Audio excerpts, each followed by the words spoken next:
جہاں سرور کون و مکان علیہ الصلوۃ والسلام سے آپ کی غیر مشروط محبت، اور اسی طرح آپ رضی اللہ عنہ نے اپنی اولاد کو بھی یہی محبت اس انداز میں منتقل کی کہ دیکھیں کہ سیدنا صدیق اکبر رضی اللہ تعالیٰ عنہ حضور سرور کون و مکان علیہ الصلوۃ والسلام کے سسر ہیں، اور سیدنا عبد الرحمن بن ابی بکر رضی اللہ عنہما یہ امام حسین رضی اللہ تعالیٰ عنہ کے سسر ہیں۔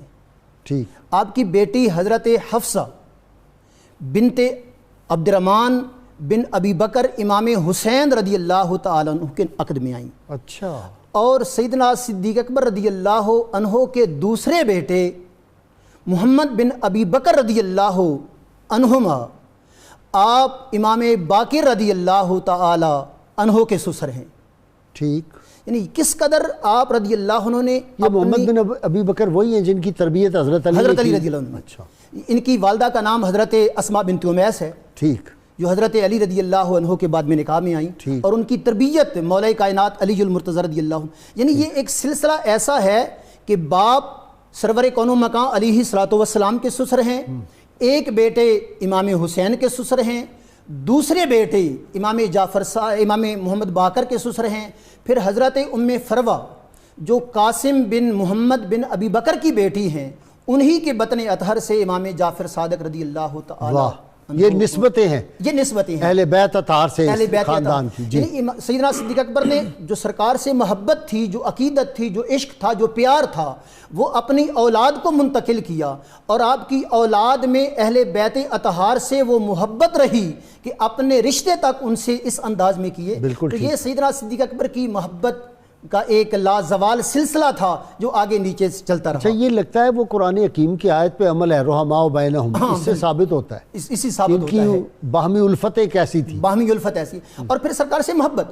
اور ایک مرتبہ تو بخاری شریف کی حدیث پاک ہے، حضرت صدیق اکبر رضی اللہ عنہ تشریف لا رہے ہیں، آگے حضرت امام حسن رضی اللہ عنہ بچے ہیں وہ آ رہے ہیں، ان کے پیچھے مولا کائنات علی المرتضی رضی اللہ عنہ ہیں۔ آپ حضرت حسن کو اٹھاتے ہیں، سینے سے لگاتے ہیں اور فرماتے ہیں اے علی واللہ یہ میرے محبوب علیہ الصلوۃ والسلام کے زیادہ مشابہ ہیں آپ سے۔ ہاں بالکل عین شبیہ ہے عین شبیہ حضور ہے۔ صلی اللہ علیہ وسلم۔ تو یہ کس قدر محبت اور پیار کا ایک رشتہ تھا رہا۔ سیدنا عبد الرحمن بن ابی بکر رضی اللہ عنہما آپ نہ صرف ایک تیر انداز اور بہادر اور ایک نڈر سپہ سالار تھے، بلکہ آپ رضی اللہ عنہ کو اپنے والد گرامی سے خوابوں کی تعبیر کا ایک سلسلہ بھی منتقل ہوا۔ اچھا، یہ علم بھی تھا، یہ علم بھی تھا، آپ بہت بڑے خوابوں کی تعبیر دینے والے بھی تھے۔ ٹھیک۔ کیونکہ سیدنا خالد بن ولید رضی اللہ عنہ آپ فرماتے ہیں کہ میں نے ایک خواب دیکھا، اس خواب میں کیا دیکھتا ہوں کہ ٹیلوں سے مختلف قسم کے فربا، موٹے تازے جنگلی جانور وہ ہماری طرف حملہ آور ہو رہے ہیں۔ ٹھیک۔ اور آپ فرماتے ہیں کہ میں نے، حضرت خالد بن ولید فرماتے ہیں کہ میں نے مسلمانوں کو آواز دی، پکارا کہ اپنی سواریوں پر سوار ہو جاؤ اور ان کا مقابلہ کرو، اللہ تعالیٰ تمہیں ان میں برکت دے گا۔ ٹھیک۔ فرماتے ہیں کہ مسلمان آگے بڑھے، میں بھی آگے بڑھا، اور ہم نے ان میں آنے والے ایک اونٹ کو شکار کر لیا۔ اچھا۔ اور ان اونٹوں میں جو جانور تھے ان میں سے چند ایک بدکے باقی ہمارے سامنے ہی رہے، ہم نے شکار کر لیا۔ آپ فرماتے ہیں کہ میں نے سوچا کہ کیوں نہ میں واپس مدینہ جاؤں اور لوگوں کو خوشخبری دوں، تو ابھی میں چلا ہی تھا کہ میں گھوڑے سے نیچے گر گیا۔ اچھا۔ اور میرے سر کی دستار بھی نیچے زمین پر گر گئی۔ تو آپ فرماتے ہیں ہے کوئی اس خواب کی تعبیر دینے والا؟ کہ اس خواب نے مجھے پریشان کر دیا۔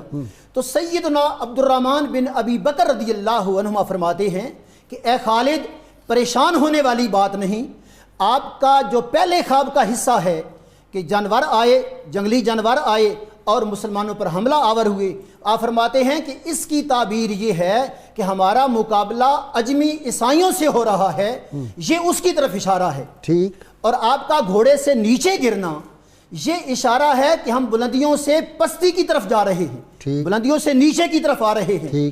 تیسرا جو حصہ اونچائی سے نیچی جگہ پہ جا رہے ہیں، بلندی سے نیچے کی طرف جا رہے ہیں۔ تیسرا جو حصہ ہے آپ کی دستار کا گرنا، آپ فرماتے ہیں دستار چونکہ عربوں میں ایک تاج کی حیثیت رکھتی ہے، ایک عزت کی حیثیت رکھتی ہے، تو یہ آپ کی دستار کا گرنا یہ اس بات کی عکاسی کرتا ہے کہ آپ کو آنے والے وقت میں کوئی پریشانی آنے والی ہے۔ اچھا، اور پھر ایسا ہی ہوا جیسے سیدنا صدیق اکبر کے بیٹے عبد الرحمن رضی اللہ عنہما نے کہا کہ انہی سے مقابلہ ہوا، پھر مسلمان اونچی جگہ سے نیچے کی طرف آئے اور ان کا مقابلہ کیا، ان کو شکست دی۔ پھر سیدنا خالد، کس جنگ کی یہ بات ہے؟ یہ جنگ روم کی جنگ ہے۔ اچھا، امام علامہ واقدی رحمۃ اللہ نے بڑے ایسا انداز بڑی تفصیل سے یہ واقعہ بیان کیا، میں اختصار سے عرض کر رہا ہوں۔ تو پھر سیدنا خالد بن ولید رضی اللہ عنہ سے آپ کی امارت کا لیا جانا، سپہ سالاری کا لیا جانا، یہ سیدنا عبد الرحمن بن ابی بکر رضی اللہ عنہما نے جو خواب کی تعبیر بیان کی۔ لیکن علامہ صاحب وہ جو ان کو معزول کیا سیدنا عمر فاروق رضی اللہ عنہ، اس کا تو جو تھا مطلب یہ تھا کہ لوگوں کا ایک یقین ہو گیا تھا کہ فتح جو ہے خالد بن ولید کی وجہ سے ہوتی ہے، تو انہوں نے کہا نہیں، مسلمان کا عقیدہ ہے فتح شکست اللہ کی جانب سے ہے، تو اس وجہ سے معزول کیا تھا۔ بالکل اسی وجہ سے تھی۔ اور یہ حضرت سیدنا عمر فاروق رضی اللہ تعالی نے بر وقت مسلمانوں کے اندر کوئی غلط نظریہ خدا نخواستہ کو پیدا ہونا تھا آنے والے دور کے لیے، تو آپ نے مضبوطی پیدا کر دی کہ عقیدہ جو ہے وہ مسلمان کا اللہ اور اس کے رسول صلی اللہ علیہ وسلم کے ساتھ ہی وابستہ ہوتا ہے۔ نہ تیغ و تیر پر تکیہ، نہ خنجر پر، نہ بھالے پر بھروسہ تھا تو ایک سادی سی کالی کملی والے۔ اللہ اور رسول پہ بھروسہ ہوتا ہے مسلمان کا، کسی شخصیت پہ نہیں۔ حضرت سیدنا عبد الرحمن بن ابی بکر رضی اللہ عنہما کے حوالے سے جو گفتگو ہو رہی ہے، اس میں کچھ اور بھی چیزیں ہمیں ملتی ہیں۔ جہاد کی تو ہم بات کر رہے ہیں اور وہ جاری بھی رہے گی۔ ہم یہ کہتے ہیں کہ جب آپ کا وصال ہوا تو حضرت ام المومنین سیدہ عائشہ صدیقہ رضی اللہ تعالیٰ عنہا آپ حج کرنے کے لیے ادھر تشریف لائیں مکہ مکرمہ میں، تو وہاں سے آپ اپنے ان بھائی جان کی قبر پر بھی گئیں، اور وہاں جا کر جو ہے وہ مکہ کے پاس ہے قبر؟ جی، مکہ کے قریب تھی۔ تو وصال ان کا حبشی ایک جگہ تھی تقریباً 6 میل دور، وہاں پر ان کا ہوا تھا، تو ان کی میت اٹھا کر ادھر لے کے آئے تھے جسد مبارک۔ تو حضرت عائشہ فرمانے لگی کہ اگر میں اس وقت وہاں موجود ہوتی تو جہاں ان کا انتقال ہوا تھا میں وہیں ان کو دفن کرتی، تو لہٰذا تم لے آئے ہو۔ اچھا علامہ صاحب، یہ بھی تو ہے نا ایک شک کہ یہ شہید ہوئے ہیں، ان کو زہر دیا گیا۔ وہ یہ شک تھا، اور وہ حضرت عائشہ صدیقہ کے سامنے میرا خیال ہے ابھی کلیئر نہیں ہوئی یہ بات۔ نہیں، یہ حضرت عائشہ صدیقہ کو ہو گئی تھی کلیئر، نہیں وہ تو اس عورت کی وجہ سے، لیکن کلیئر تو پھر بھی نہیں۔ ہاں جی، یہ کیا کہا جائے، یہ تو سیدہ پاک کا گمان ہے، گمان ہے کہ بھئی یہ عورت فوت ہوئی ہے تو ممکن ہے وہ بھی اسی طرح فوت ہوئے ہوں، اسی طرح ہوئے ہوں۔ ہاں جی، لیکن ممکن ہے باقی ان کو زہر دیا گیا جو مورخین ہیں انہوں نے اس پہ متضاد آراء لکھی ہیں۔ تو میں جو عرض کرنا چاہتا ہوں وہ یہ ہے کہ ان کے وصال کے بعد حضرت عائشہ صدیقہ رضی اللہ عنہا نے بہت سے غلام آپ کے ایصال ثواب کے لیے آزاد کیے۔ یزید کو ڈر تھا ان سے، یزید کو عبداللہ بن، ظاہر ہے جی ایک اتنا بڑا کردار تھے یہ، عبداللہ بن عمر اور زبیر بن عبداللہ بن زبیر، اور ان سے جو تھا عبد الرحمن بن ابی بکر، یہ 4 آدمیوں سے وہ خائف تھا یزید۔ اس کو پتا تھا مستقبل میں میرے امام حسین اور علیہ پھر السلام، یہ بھی تھا کہ ان کے پیچھے لوگ بھی چل پڑیں گے، لوگ اور کردار کی بلندی، ان کے کرداروں کی بلندی۔ ذرا کالر میں دیکھ لیں۔ السلام علیکم جی میاں صاحب۔ السلام علیکم غازی صاحب۔ وعلیکم السلام سائیں، کیا حال ہیں؟ الحمدللہ، آپ ٹھیک ہیں غازی صاحب؟ اللہ کا شکر ہے، آپ بتائیں۔ میرا سوال یہ ہے، یہ جو حدیث شریف کی کتب ہیں، ہاں، ان میں حضرت عبد الرحمن بن ابو بکر رضی اللہ تعالیٰ عنہ سے کتنی احادیث مروی ہیں جی؟ ٹھیک ہے، ابھی پوچھ لیتے ہیں، نیکسٹ جی۔ السلام علیکم۔ وعلیکم السلام غازی صاحب کی بلا سوال یہ ہے جی۔ شاہ صاحب آپ خیریت سے ہیں؟ بچے ہوئے ہیں نا کرونا سے؟ جی الحمدللہ کا کرم نبی پاک کا صدقہ ہے، اللہ آپ کی حفاظت کرے جی، فرمائیں۔ آمین۔ غازی صاحب کی بلا سوال یہ ہے کہ حضرت عبد الرحمن یہ وہ ہستی ہیں کہ غزوہ بدر کے بعد جب آپ نے اسلام قبول فرمایا تو اپنے والد گرامی حضرت ابوبکر صدیق کی خدمت عرض کرتے ہیں کہ آپ میری تلوار کے نیچے آئے تو میں نے آپ کو معاف سمجھ کے چھوڑ دیا ہے۔ ہاں، معاف تو کر حضرت صدیق اکبر نے فرمایا کہ اگر آپ میری تلوار کے نیچے آتے میں آپ کو بیٹا سمجھ کے نہ چھوڑتا، کیونکہ آپ حضور کے دشمن تھے اس وقت۔ لا رہب بالکل ایسا ہی ہے، بالکل ایسا ہی۔ بہت شکریہ، نیکسٹ جی۔ جی اللہ بخش صاحب۔ السلام علیکم جناب، کیا حال ہے؟ خیریت جناب؟ اللہ کا شکر ہے، آپ سنائیں۔ اچھا حضور، میری گزارش یہ ہے کہ جیسے آج آپ نے تعارف بھی کروایا، علماء کرام کی گفتگو بھی سنی، تو جب صحابہ کرام کی ہم زندگی کا مطالعہ کرتے ہیں اور آج کے دور میں اس حدیث پاک کا مفہوم ذرا فرما دیجیے، لا یؤمن احدکم حتی۔ ٹھیک ہے، میں سمجھ گیا جی، انشاءاللہ پوچھتے ہیں جی۔ نیکسٹ جی۔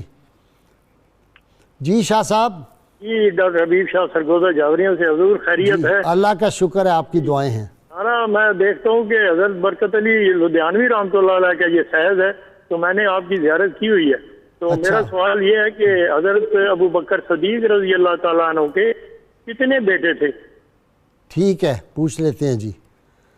ناظرین کرام، بہت مختصر وقفہ درود پاک سنتے پڑھتے ہیں، ہمارے ساتھ رہیے گا. اللہم صلی علی سیدنا و مولانا محمد وعلی سیدنا علی و سیدتنا فاطمہ و سیدتنا زینب و سیدنا حسن و سیدنا حسین وعلی وصحبه وبارك وسلم.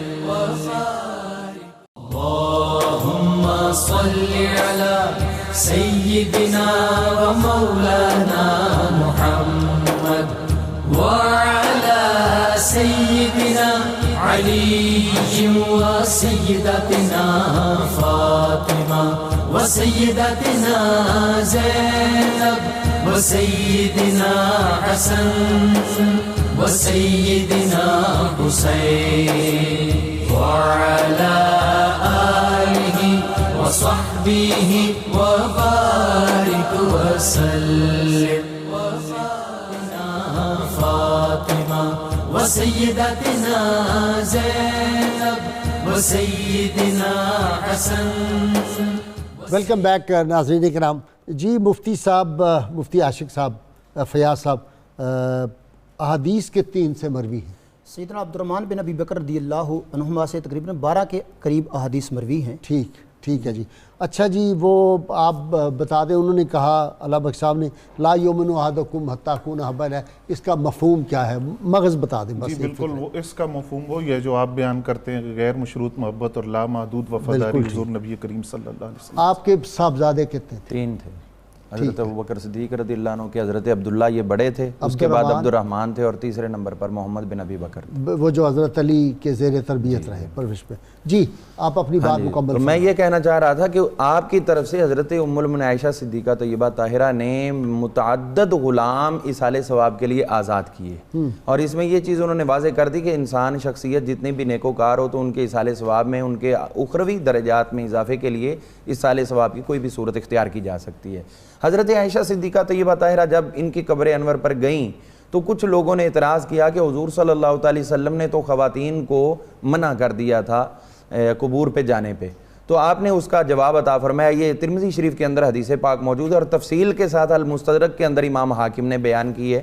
حضرت ام المومنین فرمانے لگی کہ جب منع کیا تھا تو تب مردوں کو بھی منع کیا ہوا تھا، صرف عورتوں کو ہی نہیں، مردوں کو بھی منع تھا، چونکہ لوگ اس وقت جو مرے تھے وہ مشرکین تھے، انہی کی قبریں تھیں، تو لہٰذا آپ نے جانے سے منع کیا. اور جب مسلمانوں کی قبور جو ہیں وہ بننا شروع ہوئیں تو جہاں مردوں کو اجازت دی ہے وہاں آپ نے عورتوں کو بھی اجازت عطا فرمائی. اور اس کی تائید میں حضرت سیدہ فاطمہ الزہرا کا حضرت امیر حمزہ رضی اللہ عنہ اور دیگر کی قبور مبارکہ پہ حاضری ہر جمعے والے دن کی وہ اس کے ثبوت کے طور پر ایڈ کی جا سکتی ہے. اسی طرح ہم دیکھتے ہیں کہ جو بات خصوصی طور پر کنسرین، یہ اس کا اصلی تلفظ ہے لیکن کنسرین عام بولتے ہیں، اس کو جب فتح کرنے کا معاملہ درپیش ہوا تو حضرت خالد بن ولید کے ساتھ حضرت عبد الرحمن بن عوف حضرت عبد الرحمن بن ابی بکر، مشکل ترین یہ ہے، مشکل ترین. تو یہاں پر جب یہ خود جانے لگے تو حضرت خالد بن ولید نے بڑی دعاؤں کے ساتھ ان کو رخصت کیا، اور جب انہوں نے وہاں سے اجازت لی جانے کی تو وہ بڑے پیارے انداز میں اجازت لی. آپ نے وہاں پر کہنے لگے کہ میں جانے لگا ہوں، لڑنے لگا ہوں، اور پھر یہاں تک بات کہہ دی، وہ جملہ انتہائی رکت انگیز ہے جو آپ نے فرمایا کہ اگر میں یہاں شہید ہو جاؤں تو حضرت عائشہ صدیقہ کو میری طرف سے سلام کہنا، اور انہیں یہ کہنا کہ جہاں آپ کے ابا جی اور آپ کے خامد محترم تشریف فرمایا آپ کا بھائی وہاں چلا گیا ہے. یعنی یہ حضور صلی اللہ علیہ وسلم کے